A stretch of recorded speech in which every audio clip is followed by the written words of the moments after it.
नमस्ते मित्रों, ग्रह संहिता के इस महाबुलेटिन में आपका स्वागत है।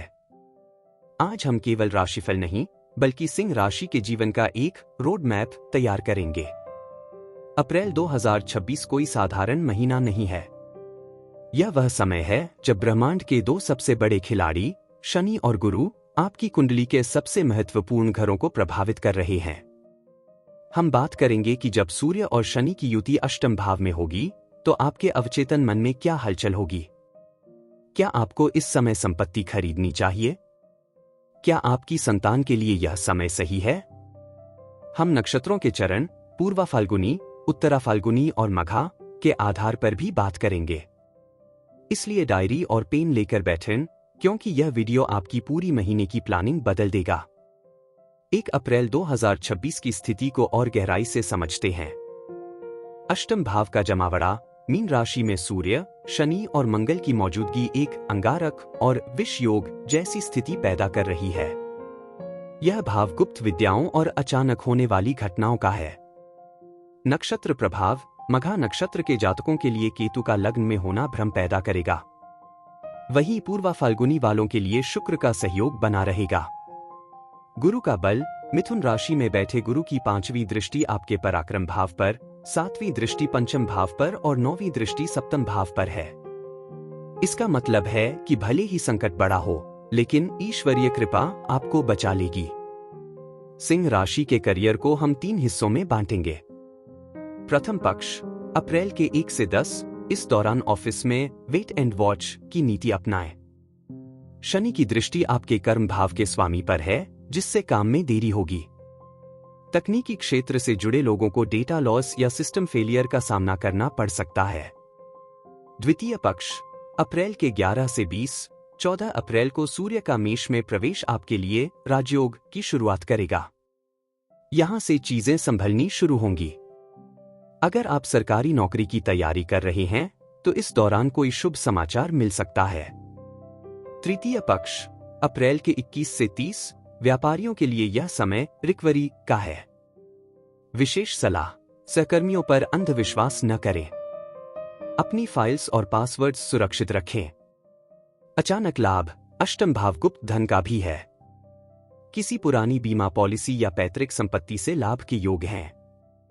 शेयर मार्केट जो लोग इंट्राडे ट्रेडिंग करते हैं उनके लिए 2, 8 और 17 अप्रैल बहुत जोखिम भरे हैं।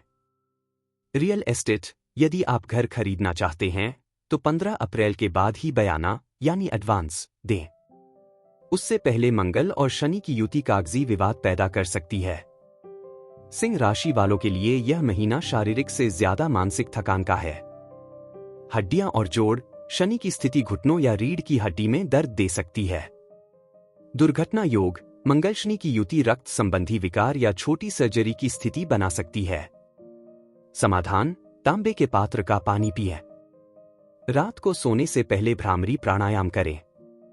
केतु लग्न में होने के कारण आपको डरावने सपने आ सकते हैं। इसके लिए सिरहाने 1 लोटा जल रखकर सोएं और सुबह उसे किसी पौधे में डाल दें। सप्तम भाव में राहु और लग्न में केतु, यह एक्सिस रिश्तों में आग लगाने का काम करता है। जीवन साथी आपके पार्टनर को लग सकता है कि आप उन्हें इग्नोर कर रहे हैं। 11 अप्रैल के बाद बातचीत से मसले हल होंगे। संतान गुरु की पंचम दृष्टि बच्चों के लिए बहुत अच्छी है। उनकी शिक्षा में प्रगति होगी। सामाजिक प्रतिष्ठा कोई पुराना मित्र आपकी मदद के लिए आगे आएगा। सामाजिक कार्यों में आपकी रुचि बढ़ेगी, जिससे आपका मान सम्मान बढ़ेगा। अब बात करते हैं उन अचूक उपायों की जो आपको इस कठिन गोचर से बाहर निकालेंगे। छायादान 1 कांसे की कटोरी में सरसों का तेल भरें, अपना चेहरा देखें और उसे शनिवार को दान करें। पक्षियों की सेवा केतु के प्रभाव को कम करने के लिए 7 प्रकार के अनाज यानी सप्तधान्य पक्षियों को खिलाएं। महामृत्युंजय मंत्र यदि स्वास्थ्य बहुत खराब हो तो इस मंत्र का कम से कम 11 बार पाठ रोज करें। सावधान रहने वाली तिथियां 4, 5, 13, 22 और 23 अप्रैल। इन दिनों में कोई भी बड़ा निर्णय न लें। शुभ तिथियां 16, 17, 25 और 26 अप्रैल। दोस्तों, ग्रह संकेत देते हैं लेकिन कर्म हम करते हैं। अगर आप सावधानी और विश्वास के साथ आगे बढ़ेंगे तो अप्रैल 2026 आपकी सफलता का आधार बनेगा। हमारे साथ इतनी देर तक बने रहने के लिए धन्यवाद। अगर आपके मन में कोई विशेष प्रश्न है तो अपनी जन्म तिथि और समय के साथ कमेंट करें, हम जवाब देने की कोशिश करेंगे। चैनल को सब्सक्राइब करना न भूलें। मिलते हैं अगले महाविश्लेषण में। जय श्री राम।